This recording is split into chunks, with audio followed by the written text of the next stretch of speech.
face aux décisions qu'ils et elles ont dû prendre pour construire leur voie professionnelle, les invités de ce podcast ont cru au pouvoir des rencontres, à la folie de garder espoir et d'exposer leur vulnérabilité en demandant de l'aide.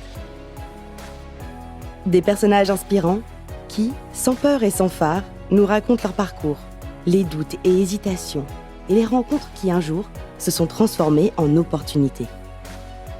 Je suis Philippine de Saint-Exupéry. J'ai moi-même eu plusieurs vies. J'ai été comédienne et réalisatrice, prof de sport. Je suis maintenant coach et l'une des conceptrices du parcours Chance. Et j'ai le bonheur de partager ces conversations avec vous. Vous écoutez Chance, le podcast qui défend l'égalité des chances professionnelles et la liberté de faire en sorte que son passé ne dicte pas son futur.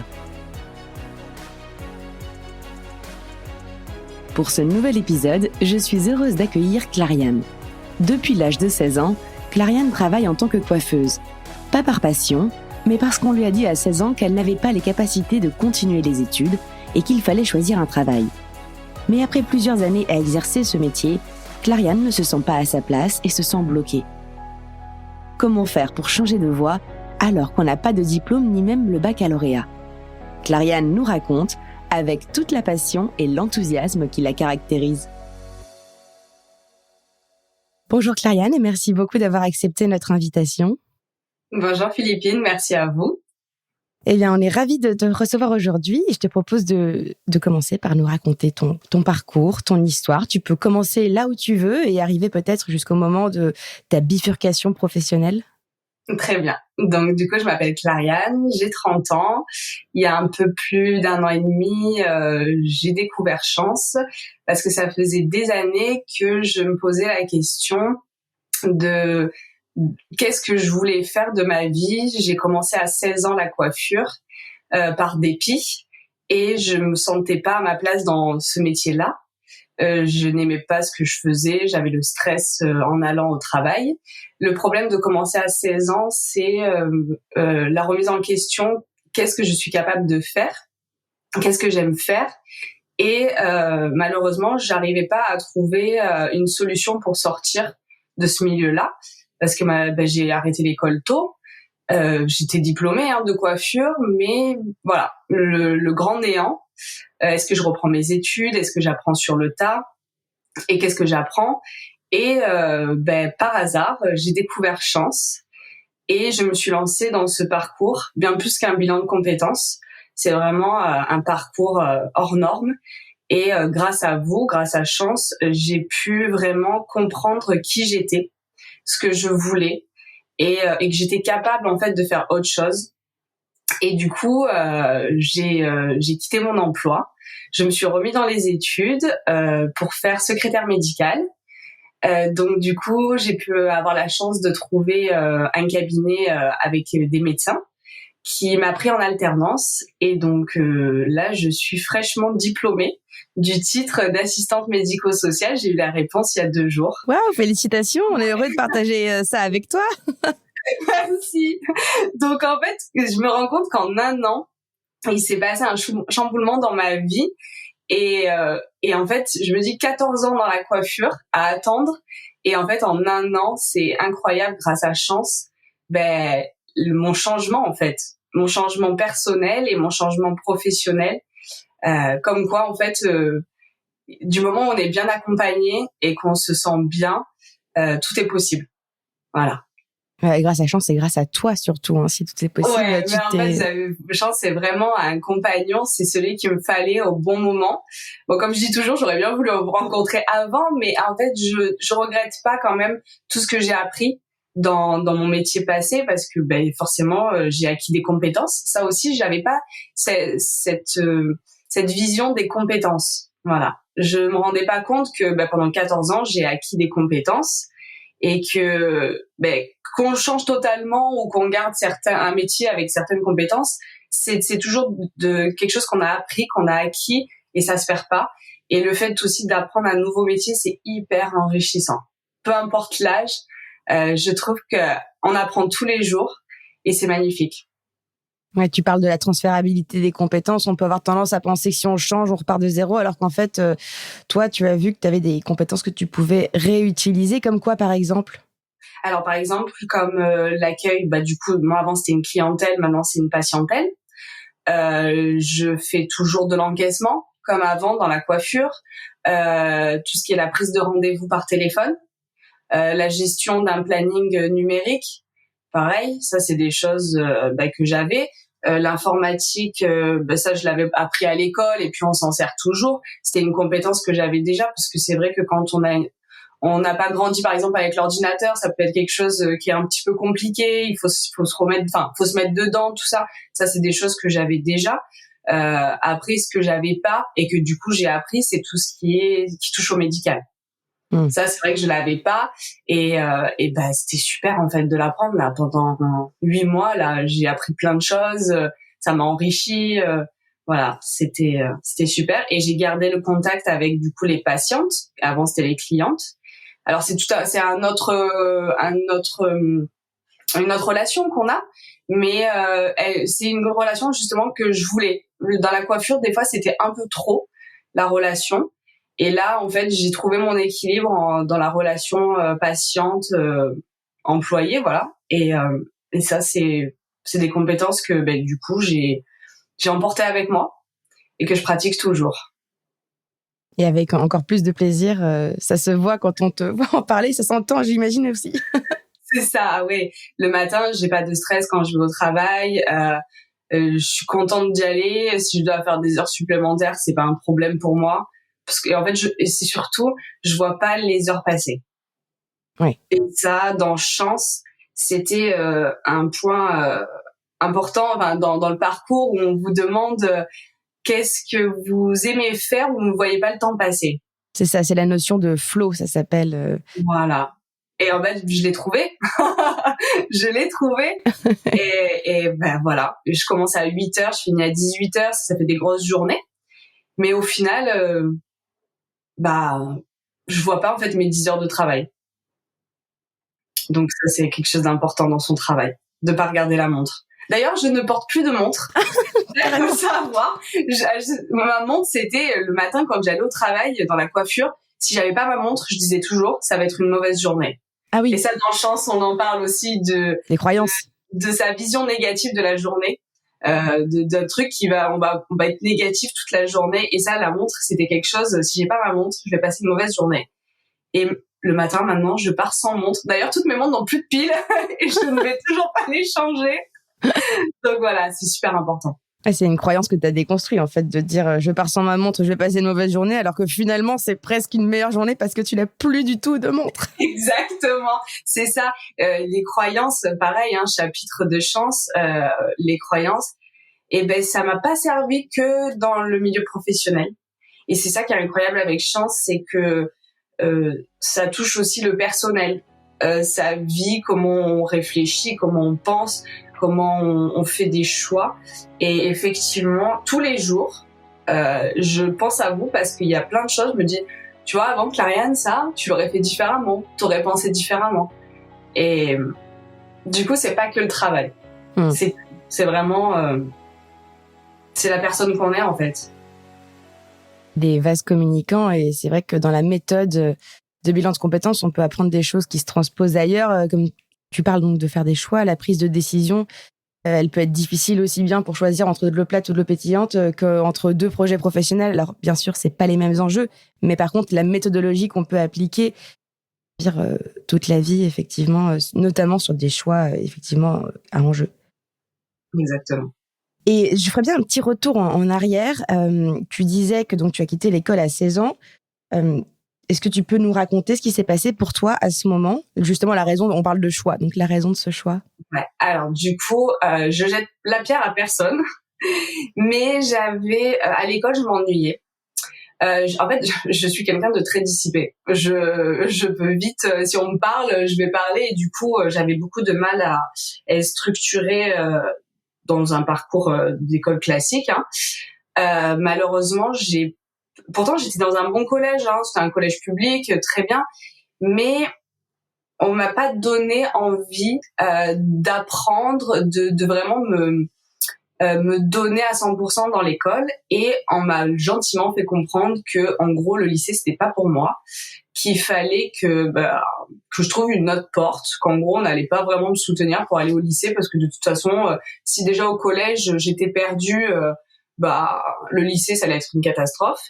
Donc je me suis posée, et j'ai des parents alors ma mère était coiffeuse, après elle est partie dans l'esthétique.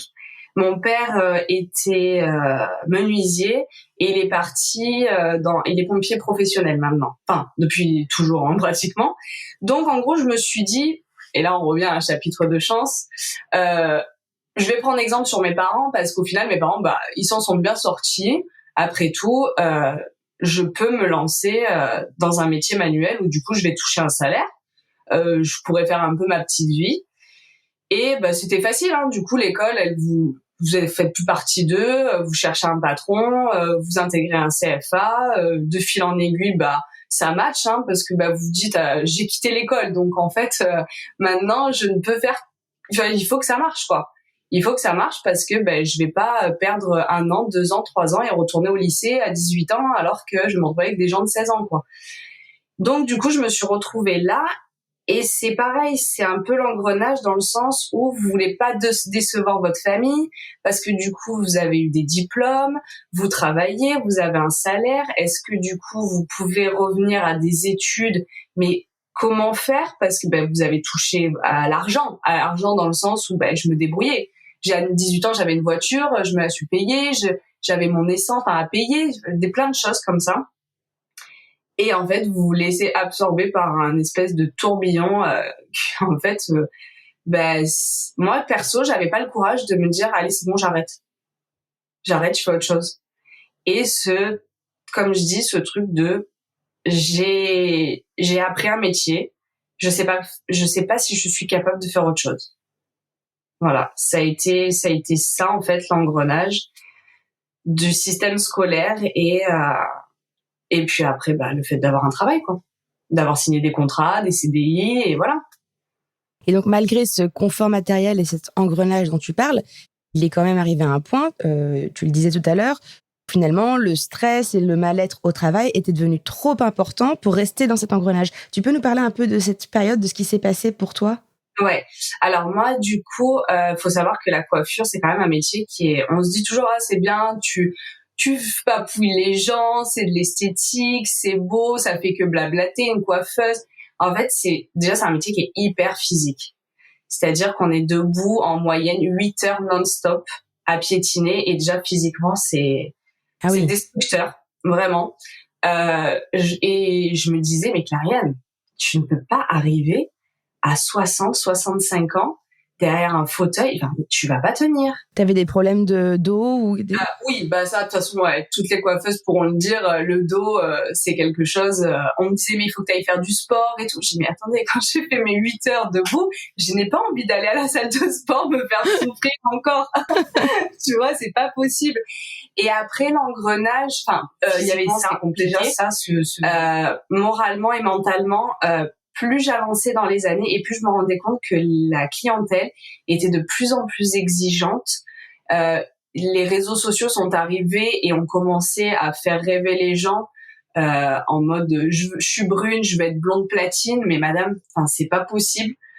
Chimiquement, c'est impossible. Vous me dites pas que c'est impossible, moi je paye, je veux ça. Et c'était que du je veux, je sais faire, j'ai une copine qui a fait ça, et en fait, j'en pouvais plus. J'avais l'impression, en fait, d'être une esclave qui devait répondre aux exigences de gens, en fait, qui sont mal dans leur peau. Et en fait, je ne suis pas psy. Du coup, en fait, les cheveux, c'est souvent, les gens se disent, voilà, je vais être belle, je vais me sentir mieux. Et du coup, en gros, on est responsable de leur bien-être. Et c'était de plus en plus récurrent. Et le côté patron. La relation patron, j'ai pas eu beaucoup d'employés, d'employeurs, parce que moi je suis quand même quelqu'un d'assez fidèle, du coup je reste longtemps dans les entreprises, et j'en avais marre de ce côté, il y avait plus d'humanité. J'étais un potentiel chiffre d'affaires. Et je voulais, déjà ça c'était quelque chose dans mon futur métier, je ne voulais plus ce côté financier entre moi et le patron. Combien je peux te rapporter par mois? Et il faut que tu me rapportes tant. Du coup, avec un salaire qui n'allait pas du tout avec ça. Et quoi d'autre? Qu'est-ce qu'on pourrait rajouter à tout ça? Et pourtant, j'ai essayé de changer. Hein. J'ai essayé de changer de lieu. Avant, je travaillais dans le Var parce que moi, je suis du Var. Donc, je travaillais dans un salon de bord de mer. Donc, je me suis dit, peut-être que c'est l'endroit qui te va plus, la clientèle. Je travaille avec une grosse clientèle étrangère. Donc, je me disais, bon, faut pas que je me loupe. Donc, peut-être que en déménageant, donc je suis partie vivre sur Marseille. Je me suis dit, sur Marseille, ça va être un peu plus citadin, ça va être un petit peu mieux, quoi. Et en fait, non. C'était tout ce que je reprochais, en fait, à mon métier, je l'ai retrouvé dans cette ville. Donc, c'est pas faute, en fait, d'avoir essayé, quand même. De m'être dit, on va changer de lieu, on va changer de clientèle. Et en plus, j'ai toujours travaillé chez des indépendants. Donc, je me disais, en plus, tu vois, il n'y a pas ce côté de franchise. Qui est pire? Donc, logiquement, t'es pas censé te tirer la bourre. D'accord, c'est censé être quand même plus humain, normalement, en théorie. Ouais, avec le patron, c'est censé être plus humain. Ça l'était pas. Par contre, dans mon métier, ce que j'adorais, c'était travailler avec mes collègues de travail. Travailler en équipe, ça, c'était génial. Ça, je me suis toujours bien entendue avec toutes les collègues que j'ai eues. Et c'était vraiment top. Enfin, ça, c'était limite ce qui me donnait envie d'aller au travail. Qu'est-ce qu'on va se raconter? Qu'est-ce qui s'est passé hier soir qu'on a loupé? Donc voilà. Mais c'était pas suffisant. Non, c'était pas suffisant parce qu'après, y a la réalité. Hein.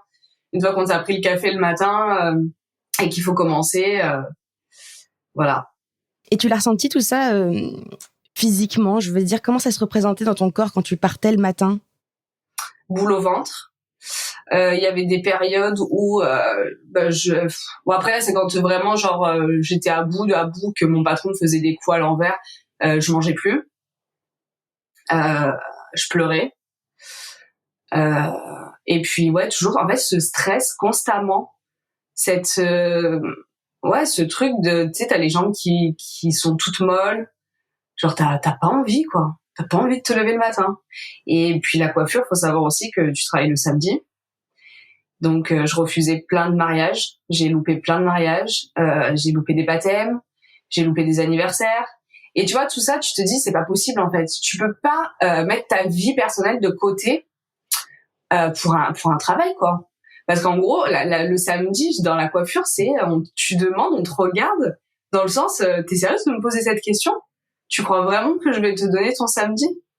Et ça, tu vois, le côté humain, genre, il y en a pas. Il y a pas un roulement où on se dit chacune est son samedi de temps en temps C'est ce que je me dis, tu vois, ça peut être sympa. Il y en a une qui a besoin d'aller faire quelque chose un samedi, surtout des mariages, t'en as pas tous les week-ends, tu vois. Genre, j'étais sur peut-être un mariage dans l'été, quoi. Et en fait, non, on te dit, mais en fait, non, c'est pas possible. Donc, c'est pas possible. Donc, en gros, tu te dis, ouais, c'est cool, je suis indispensable à cette entreprise. Et en fait, dès que tu demandes, par exemple, un avantage financier, une petite augmentation, parce que je suis indispensable, donc ça veut dire que mon travail vaut quelque chose, et on te dit, ah mais non, il y a pas de sous. Si tu veux faire ça, il faut que tu travailles plus, il faut que tu en fasses plus. Alors que t'es officiellement à 40 heures semaine, et en fait, t'en fais 45. Tu vois, voilà. C'était des choses comme ça, trop gentil. Trop gentil. C'était plus possible. Et donc, si on reprend la méthode des 4 piliers de la méthode chance que tu connais, là, ce qui est quand même assez flagrant, c'est que j'entends des éléments qui ne vont pas dans chacun des 4 piliers. C'est-à-dire qu'il y a le côté faire dans le métier avec cette exigence physique. Il y a le côté finalité où on te demande presque une responsabilité inatteignable. T'es pas là pour que les gens d'un coup se disent je suis merveilleuse parce que j'ai une nouvelle coupe alors qu'ils sont malheureux. J'entends des problèmes d'environnement, de relations avec tes patrons, d'impératifs où t'as pas le temps pour voir tes proches, que t'es pas rémunéré à la hauteur de ce que tu donnes, tu travailles beaucoup et t'as l'impression d'être un peu une ligne dans un tableau Excel. Arrête-moi si je me résume mal. C'est totalement ça. Et donc ça fait effectivement beaucoup et là on comprend que le côté collègue, bonne relation suffit plus à tenir la balance, quoi. C'est ça. Ok. Et tout ça, c'est retranscrit. Ça, c'est intéressant parce que parfois, tu sais, il y a des personnes qui sont malheureuses en tout cas, qui a un mal-être dans leur travail, mais soit on est dans le déni, soit on se rend pas compte. Et donc, c'est intéressant et merci pour ton partage. Toi, tu avais la boule au ventre, les pleurs, un manque de tonus dans les jambes. Voilà, tous ces éléments qui te disaient, qui te parlaient quand même. C'est ça, totalement. Et alors, comment t'as trouvé le courage, tu parlais toi-même de courage tout à l'heure, de dire, allez, là, je vais essayer de renverser la vapeur ou de faire quelque chose d'autre. Comment t'as fait pour changer? Alors, du coup, faut savoir que mon conjoint a subi tous les soirs dès que je rentrais mes ras-le-bol, mon verre de vin avec. Alors, je vais te dire toute la journée ce qui s'est passé. Et faut savoir que mon conjoint, lui, c'est quelqu'un qui arrive à se remettre en question. Il est incroyable, hein. J'aimerais tellement être comme ça. J'essaye de le devenir. C'est quelqu'un qui se réinvente tout le temps. Il a fait plein de métiers, donc là, il est dans un métier qu'il adore maintenant. Et il m'entendait parler. Et un jour, il m'a dit, écoute, je viens d'entendre à la radio, il y a une société qui s'appelle Chance. J'ai écouté ce qu'il me disait et j'ai l'impression que c'est fait pour toi. Je dis, ah ouais. Je dis vraiment, c'est quoi? Il me dit un bilan de compétences. Ah, je dis non, mais attends, on m'a déjà parlé des bilans de compétences et tout. Je vais remplir un truc. Il me dit non, apparemment, c'est un parcours. Renseigne-toi. Donc, je suis allée sur le site de Chance. J'avais rien à perdre de toute façon. J'ai envie de te dire, j'étais pas bien dans mon travail, je savais pas quoi faire.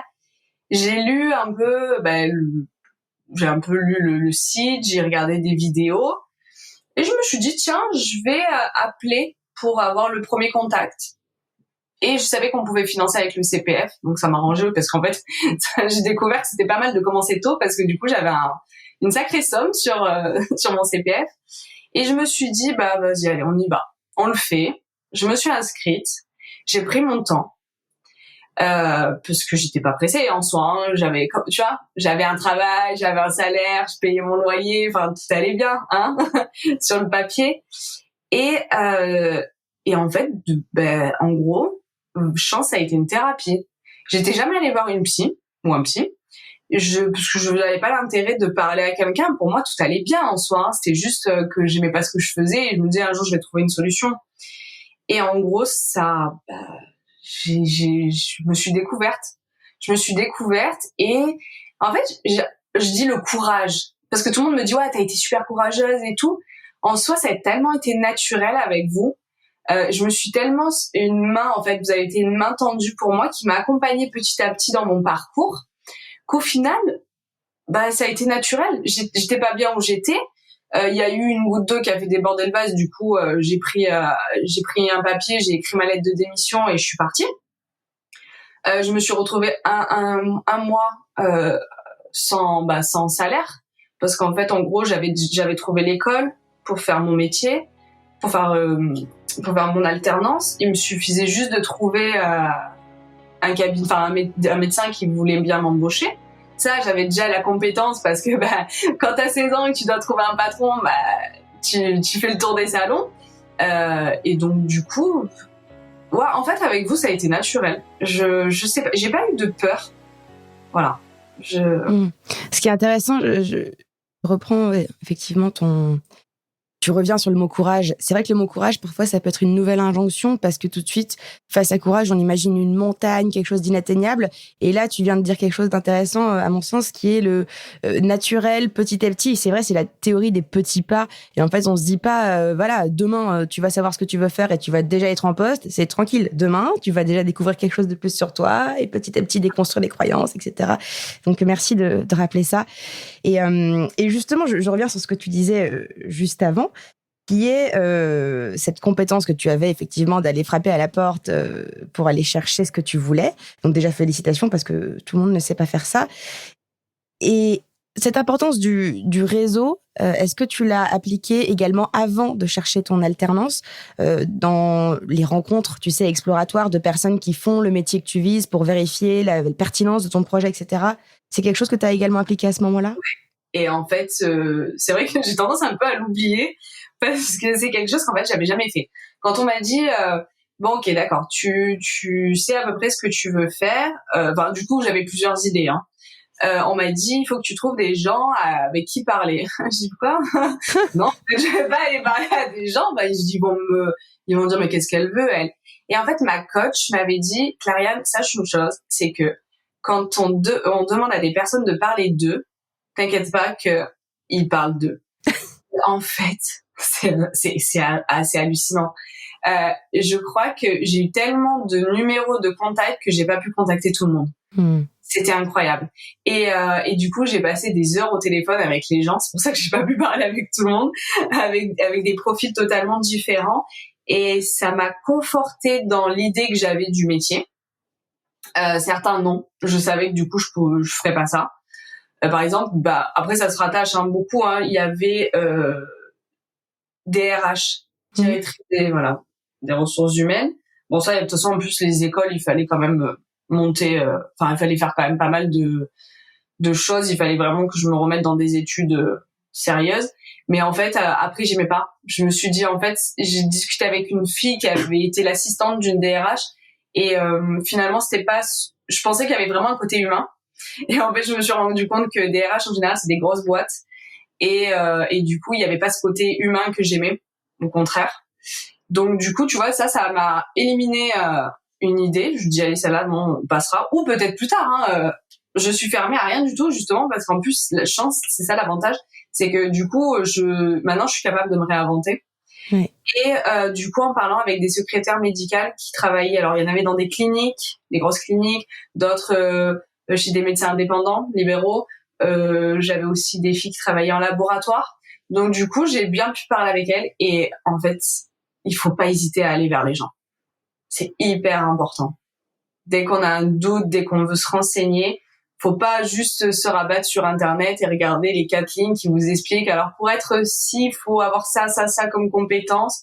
Non, il faut vraiment se rapprocher des gens qui vivent le métier. Moi, par exemple, si tu me demandais la coiffure, malheureusement, je te dirais que non, c'est pas. Ça dépend ce que tu recherches dans ce métier-là, mais fais attention à certaines choses. Et dans le secrétariat médical, non, franchement, j'avais des bons retours. Les filles étaient assez sympas. Non, franchement, ça a été une super expérience que je n'aurais jamais fait si j'avais pas eu chance pour me dire, voilà, on est à une étape où il faut que tu te renseignes. Et non, ça a été aussi un déclic. Hein. Ouais. Ouais, donc tu as pu confronter au-delà de, on va dire, des recherches académiques, l'intelligence terrain qui en fait est beaucoup plus riche, c'est ce que tu nous expliques. Exactement, c'est ça. Et en plus, tu as pu tester différents types de structures, ce que tu disais, voir toi pour potentiellement ce qui pourrait te convenir, même si j'imagine que tu es ouverte à plein d'expériences différentes, mais c'est quand même sympa pour commencer d'aller là où ça te correspond le mieux a priori dans un premier temps. Exactement. Et qu'est-ce que tu as appris au-delà donc du fait que tu étais capable d'aller contacter des gens et que tu avais peut-être des impératifs non négociables que tu voulais plus accepter, etc. Qu'est-ce que tu as appris sur toi, sur ton projet, sur tes envies, sur tes besoins, tes 4 piliers dans ton parcours chance qui t'a permis d'arriver petit à petit à ce projet actuel? Alors, qu'est-ce que j'ai appris sur moi? Déjà, c'est passé par quand tu crées une équipe. J'ai essayé de prendre des profils assez différents de personnes parce que les gens qui t'entourent, en gros, on est tous un peu comme ça. Hein. On se fait jamais trop de compliments. On se dit jamais les choses réellement. Juste pour précision, pour les auditeurs qui écoutent et qui connaissent pas forcément le parcours Chance, l'équipe, c'est l'équipe que Chance te propose de créer pour t'entourer, pour obtenir des retours sur qui tu es, tes forces, tes moteurs, tes compétences, ton projet, etc. Et également pour te soutenir et t'encourager tout au long du bilan de compétences. Voilà, je précisais juste et je te laisse reprendre. Ouais, parce que ça, c'est vraiment l'équipe, c'est quelque chose qu'on découvre. Et du coup, sur les retours de l'équipe, c'était toujours pareil. Donc, il faut savoir que les personnes que j'avais choisies ne se sont pas téléphonées. Hein. Donc, des questions différentes à chaque fois qui reviennent un petit peu sur la même chose. Mais et en fait, les gens me disaient que j'étais courageuse, que j'étais quelqu'un de très agréable. Je pourrais plus te dire tout ce qu'il y avait parce que ça remonte à un moment. Mais en fait, à chaque fois, je me rendais compte qu'ils utilisaient tous les mêmes mots pour me décrire. Et du coup, ça m'a... je me suis sentie mise en valeur. Et je me suis dit, tu vois, t'es pas qu'un pion, en fait, en gros, dans une entreprise. Parce que j'avais aussi des collègues de travail. Hein. J'avais mis des collègues de travail à moi. Je voulais vraiment le profil mon conjoint, je voulais mes amis, je voulais de la famille et je voulais du travail. Voilà. Du coup, je me suis, de ce que je me suis rendu compte, c'est qu'en gros, je suis capable de me réinventer. Je suis capable de prendre des risques. Alors que moi, j'aime pas ça, en général. Moi, je suis plutôt genre en mode, je suis une petite souris, je me mets dans un trou, j'attends que ça passe, tu vois, le mauvais temps, et j'essaie toujours toujours avoir un équilibre. Voilà, un équilibre. Et en fait, maintenant, je me dis, l'équilibre, il n'existe pas, d'accord? On peut essayer quand même d'avoir un petit peu d'équilibre, mais il y a un moment donné où il va falloir que t'arrêtes de tout vouloir planifier et que tu vives un peu au jour le jour. Et que tu prennes des risques. Genre, il faut pas rester sur ses acquis. Voilà. Et du coup, j'ai beaucoup changé à ce niveau-là. Et puis dans ma vie personnelle, hein. Dans ma vie personnelle, avant, je me faisais des programmes dans ma tête, tu vas faire ça, ça, ça. Maintenant, oula, on va voir ce qui arrive, ok? On va voir ce qui va se passer aujourd'hui, demain, même pour aller faire les courses, tu vois. Genre, je me suis mis un truc là depuis que je travaille plus le samedi. Je me suis dit, Clariane, tu n'iras jamais faire les courses le samedi, tu vois. Mais c'est des petits trucs comme ça en fait du quotidien où avant j'étais toute calibrée, toute impeccable, mes heures, éviter les bouchons. Maintenant, je prends ce qu'il y a à prendre et je me dis de toute façon, à un moment donné, tu joues pas ta vie, quoi. Hein. On y va, on fait les choses. Là, tout le monde me dit, du coup, quand t'as fini tes études, est-ce que le cabinet te garde? Alors oui, il me garde, mais demain, s'il me gardait pas, c'est pas grave. Je n'ai pas peur. J'ai été diplôme, enfin, même si j'avais pas eu mon diplôme, bon, j'ai tout fait pour l'avoir, hein, j'ai appris et tout. Mais je me disais, j'ai un métier où maintenant, je vais pouvoir, je peux travailler autant dans le médical que dans le social, dans des structures totalement différentes. Je me dis, je vis dans une grande ville en plus, donc j'ai pas d'excuses. Je trouverai toujours. Voilà. Je me débrouille. Et ça sert à rien d'avoir peur. La peur, en fait, n'évite pas le danger, comme on dit. Et au contraire, ça te freine. Ça te freine énormément. Et donc maintenant, je m'enlève ces peurs et j'avance. Voilà. J'ai découvert ça chez moi. Ouais, on entend quand même de la confiance, de l'élan de vie, de la spontanéité. Ne jamais voir le négatif, toujours voir le positif. De toute façon, le positif a toujours le positif, le négatif, ça aussi c'est chance. Hein. Je le savais, mais ça me l'a rappelé quand même.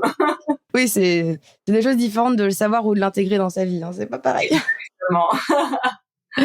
Et je reviendrai bien aussi sur les études parce que tu disais au début de cette conversation que des personnes t'avaient dit oui, le lycée c'est pas pour toi. Et finalement, j'ai l'impression que tu as repris ta formation avec beaucoup de plaisir. Donc, qu'est-ce qui s'est passé? Comment tu as réussi à dépasser un peu cette injonction qui datait de ton adolescence finalement? Ouais. Alors, dans la possibilité de faire ce titre professionnel, j'avais deux options. Soit j'intégrais une école. Alors, il y avait une école à Marseille, c'était en présentiel. Donc, toujours en alternance. Hein. Il y avait vraiment, mais c'était la structure de l'école où tu reprends ton sac à dos, tu y vas. Tu te mets ta table, t'écoutes le professeur et à la fin de l'année, tu dois passer ton diplôme. Je me suis dit, ouais, 30 ans, retourner à l'école, bon, ok. Mais cette école a l'air bien. De toute façon, moi dans ma tête, j'en ai pas 30, hein. j'en ai 25 max, elle est 24 ans. Donc je me suis dit, bon, c'est pas grave. C'est 10 mois, ça va. Et en fait, comme quoi dans la vie, quand tu veux, tu peux. J'ai trouvé une école, alors c'est Educatel, donc c'est quelque chose, enfin c'est une école qui est vraiment certifiée, agréée par l'État, et j'ai pu faire mon école en distanciel, 100% distanciel. Donc t'as ton ordinateur, hein, t'as la Wi-Fi, et du coup t'es chez toi. Et au début, je me suis dit, le seul petit bémol avec ça, c'est peut-être le problème de concentration que je t'ai dit au tout début. Moi, j'ai un problème de concentration et en fait, ça m'a tellement plu ce que j'apprenais, j'étais tellement bien que du coup, de reprendre, en fait, d'apprendre, ça me plaît. J'ai appris plein de choses hyper intéressantes parce qu'il y a quand même pas mal de choses assez technique dans le médical. Il y a beaucoup de législation, il y a du droit, il y a quand même de la protection du secret médical. Enfin, ça touche quand même, le médical, il y a des trucs sensibles, hein. Donc, j'ai appris plein de choses. Donc, en fait, je sais pas, c'était naturel. Voilà. J'ai pas ressenti faut que j'aille en cours, là. Faut que je me mette sur mes cours. Bah non, en fait, parce qu'après, c'est l'avantage de l'alternance aussi. C'est que ce que tu apprends, tu le mets forcément en application, dans la semaine. Je suis à 3 jours de travail et 2 jours d'école. Donc, déjà, c'est pas énorme, hein, l'école. C'est pas non plus, t'es pas sur 10 mois complets d'école. Donc, forcément, ce que t'apprends, la veille, le lendemain, tu le mets en application. Ah, donc, c'est un format qui te convenait bien, en fait. Ouais, exactement. En fait, je pense qu'à l'heure d'aujourd'hui, on a vraiment de la chance de pouvoir faire un peu ces études comme on l'entend, enfin, comme on le voit. J'aurais pu très bien être, je te dis peut-être une bêtise, c'est pas vrai, mais j'aurais pu très bien partir à l'île Maurice, trouver un médecin là-bas et pouvoir faire mes études quand même, tu vois. Donc non, on vit dans une bonne époque, je trouve. On se facilite la vie et franchement c'est bien. Voilà. Pareil, hein, moi je suis à Marseille, ça va qu'il y ait une école, mais tu peux être dans des régions où il n'y a pas forcément d'école.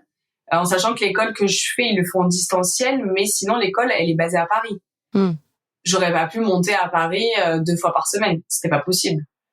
Donc ça permet que tout le monde en fait puisse apprendre quelque chose de chez lui ou de sa ville ou de son village sans être obligé parce que déjà bousculer sa vie professionnelle, c'est quelque chose. Si demain on doit te dire mais madame, pour faire des études, faut aller vivre à Lyon par exemple, ou à Paris ou à Marseille ou à Nice, tu vois, des villes comme ça, ça peut être lourd à gérer. Je trouve que maintenant on est bien équipés. Et donc après cette formation, encore félicitations. Merci. de l'avoir réussi avec brio. Qu'est-ce que tu dirais à quelqu'un comme toi qui a exercé un même travail pendant une dizaine d'années, qui sent qu'il y a quelque chose qui gratte, qui s'y plaît plus, mais qui se sent bloqué, qui a peur de reprendre des études peut-être, ou qui a peur de perdre aussi ce que tu disais, un peu le confort, on va dire, basique, tu vois, de la voiture, l'appartement, etc. Qu'est-ce que tu pourrais dire à cette personne-là ? Moi, ce que je pourrais dire à cette personne, ça coûte rien. Faut juste prendre le temps. C'est de se poser, de se faire, de prendre une feuille blanche, de faire une colonne avec en titre ton métier que tu fais actuellement et les côtés positifs et négatifs. Et je pense que déjà, quand tu fais ça, et que tu commences ta liste, alors t'as le temps de faire ta liste, tu peux la faire en 1 heure, en 2 jours, en 1 semaine, en 1 mois. Regarde bien en fait le résultat et regarde bien les avantages et les inconvénients et tu verras la liste en fait. La liste parle d'elle-même en fait. Les choses négatives, en général, quand t'es vraiment pas bien dans ton métier, elle va être beaucoup plus longue que les avantages. Donc déjà, je pense que de voir ça visuellement, de te dire ah ouais, attends, j'ai posé ça sur le papier, je me rends bien compte de ce qui va pas et seulement ce qui va. Déjà, dans un premier temps, je pense que tu commences ta réflexion. Tu vois le truc. Et après, il faut juste que, en fait, c'est un peu moi quoi. Moi, ça a été, c'est vulgaire ce que je vais dire, mais il faut se mettre un coup de pied au cul. Voilà. parce qu'en fait, il y a personne qui le fera pour toi. Bien sûr qu'il y a des gens qui vont t'aider, hein. Alors ça aussi, il y a toujours dans ton entourage, t'as toujours ceux qui vont te dire ah ouais franchement c'est trop bien, mais vas-y je te soutiens à 100%, et les autres qui te disent non mais c'est de la grosse connerie, ce que tu fais c'est n'importe quoi. Et alors très bien, faut les écouter, mais après ces gens-là en général ils projettent leur peur. Heureux dans leur vie aussi. Ouais, ils projettent aussi un peu leur peur et leur situation. Ouais. Exactement. En fait, c'est des gens, tu te rends compte que leur situation, c'est la même que toi, ou voire pire. Et en fait, ça leur fait totalement peur de voir qu'une personne qui est dans la même situation qu'eux, c'est un peu le côté les humains sont un peu comme ça. Genre, on aime bien avoir une personne qui est aussi mal que nous. Et en fait, faut les écouter d'une oreille, parce que bon, voilà, faut pas se disputer avec eux, c'est pas grave, hein. Ils peuvent avoir des super côtés aussi, mais il faut en fait, il faut pas hésiter à demander de l'aide. Moi, chance, en fait, ça a été une aide, mais vraiment, je pense que, sincèrement, c'est pas que je pense. Moi, je vous aurais pas connu, je serais sûrement en train de faire des brushings à l'heure qu'il est. Vraiment. Il faut pas avoir honte de se dire, j'ai besoin de quelqu'un. J'ai besoin qu'on me tienne la main, j'ai besoin d'être aiguillée. Moi, j'étais totalement perdue. Voilà. Moi, j'ai mis 6 mois à faire le bilan parce que j'avais besoin de prendre mon temps, il y a des choses qui m'ont perturbée, dans le parcours, hein. Il y a des moments où je fermais l'ordi, je dis bon, on va faire une petite pause là. C'est quoi ça? C'est quoi cet électrochoc? Il y en a, je sais qu'ils le font en 2 semaines. Mais voilà, faut demander de l'aide, faut le faire à son rythme. On n'est pas pressé, ok. Faut pas rendre les clés demain de l'appart, mais ouais, faut en fait, faut lâcher prise. Ouais, il faut arrêter de se prendre au sérieux, de se dire que si on change quelque chose, il y a tout qui va s'écrouler autour de nous. C'est pas ça, au contraire. Il y a rien qui va s'écrouler et justement, on va encore plus renforcer qui on est et puis la vie qu'on mène, qu'on a envie de mener, quoi. Voilà. Je dirais ça. Merci beaucoup. D'ailleurs, je le dis beaucoup. Merci. Et je terminerai bien par une dernière question. Tu viens de parler d'électrochoc et donc je vais te poser une question qui fait référence à une anecdote que je connais dans ton histoire, qui je trouve est très porteuse d'espoir, qui est la mise en parallèle du stage que tu avais fait en 3e et de ton nouveau projet professionnel. Est-ce que tu peux nous dire Alors, du coup, en 3e, t'as le fameux stage qu'on te demande ce que tu veux faire. Et alors, franchement, sincèrement, je sais si, j'avais envie d'être secrétaire, j'avais envie de faire un stage dans le secrétariat médical. Et j'avais une copine à ma mère qui était secrétaire dans un laboratoire. Et j'ai passé une semaine avec elle, mais c'était génial. Déjà, elle aimait trop son métier, donc quand tu fais un stage, que t'as 14 ans, tu te retrouves avec quelqu'un qui est hyper dynamique, qui me faisait faire plein de trucs en plus. Ouais. J'avais 14 ans, je faxais des résultats médicaux à des médecins, faut le faire quand même. Elle m'a vachement boostée, j'ai adoré, j'ai passé un trop bon moment. Et t'as 14 ans, 15 ans, et tu te dis, en fait, t'es bête à cet âge-là. Hein. Oh, on va pas dire ça. Sérieux, tu connais rien à la vie, en fait. Et je ne sais pas pourquoi, mais tu sais que souvent, je me pose la question, qu'est-ce qui a fait que naturellement, j'ai pas fait, en fait, les études pour ça. Bon, il fallait passer par le lycée. Donc déjà, le fait tu vois, en fait, t'as ton cerveau qui est un peu en mode de construction à cet âge-là, et suffit qu'on te dise une phrase. En fait, c'est ça le problème de l'adolescence, c'est que une phrase, un mot, une situation peut te faire complètement basculer dans autre chose. Donc moi, ça va, hein, c'était du côté études, mais il faut faire très attention à ce qu'on dit en fait avec les adolescents. Et mon cerveau a effacé en gros ce métier que en une semaine j'avais vachement apprécié. Et quand j'ai commencé Chance, faut savoir que je n'y pensais même plus. J'avais pas du tout ça dans la tête. Et en fait, ça s'est révélé tout naturellement. J'ai commencé à écrire, parce que Chance, on écrit beaucoup. Hein. On écrit, et du coup, quand on écrit, on sort tout ce qu'on a en soi. Et je sais pas, à un moment donné, j'ai commencé à dire, mais attends, Clariane, tout ce que t'es en train d'écrire, là, ça te rappelle pas un peu ton stage que t'avais fait en 3e? Non, parce qu'en fait, là, je suis en train de le décrire. Je suis en train de... Tout ce que j'aime, c'est ça. À part le côté... alors, il y avait pas vraiment le côté médical dans ce que j'écrivais. Oui, j'entends bien. En fait, moi, mon étoile du Nord, c'était aider les gens. Aider les gens. Et en fait, dans le métier que je fais actuellement, pour moi, j'aide les patientes, parce que je travaille beaucoup avec des patientes, je suis en gynécologie. Donc forcément, c'est des patientes. J'aide beaucoup les gens dans la démarche administrative parce que c'est très compliqué en France, il y a beaucoup de papiers. Moi, j'adore les papiers, donc ça me dérange pas. J'aide les gens. Il y a beaucoup de femmes enceintes, donc je les aiguille sur la maternité, les hôpitaux, tout ça. Et en fait, j'aide les médecins. Je leur fais gagner du temps. C'est-à-dire qu'ils font pas l'accueil des patientes, ils font pas les enregistrements, ils font pas les encaissements, ils font pas toute la paperasse à envoyer. Enfin, il y a beaucoup de choses. Je leur fais gagner du temps. Et en gros, le secrétariat médical, c'était quelque chose que j'avais à 14 ans. Et il a fallu que j'attende 16 ans pour pouvoir enfin faire ce que j'aime. Mais comme je dis, c'est pas grave en fait. Je m'en veux pas, j'en veux à personne. J'ai fait ce que j'avais à faire. J'ai pris, parce que je disais aussi, peut-être qu'à 16 ans ou 18 ans, j'aurais pas eu la même maturité pour faire ce métier. La coiffure, ça m'a fait grandir, mais ça va. On reste dans du côté esthétique. Quand t'as 16 ans, 17, 18 ans, que t'apprends le métier, ça va. Le médical, quand même, tu te rends compte que t'as des dossiers sensibles dans les mains, t'as quand même un secret professionnel qui peut vite être brisé. Et je me dis, c'est pas plus mal. C'est parce que à 18 ans, j'aurais peut-être pas eu la maturité pour gérer ce genre certaines situations. Voilà.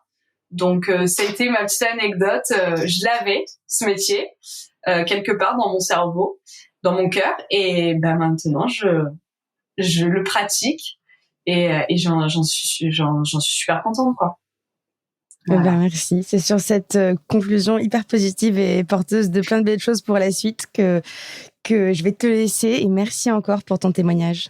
Merci à vous de me faire confiance. Merci à toi. Et j'espère que ça va aider plein de gens à sauter le pas. Merci. Et à vivre des bons moments avec vous. Merci. Merci Karen. Merci. Très bonne journée. Bonne journée. Merci d'avoir écouté Chance, le podcast qui défend l'égalité des chances professionnelles et la liberté de faire en sorte que son passé ne dicte pas son futur.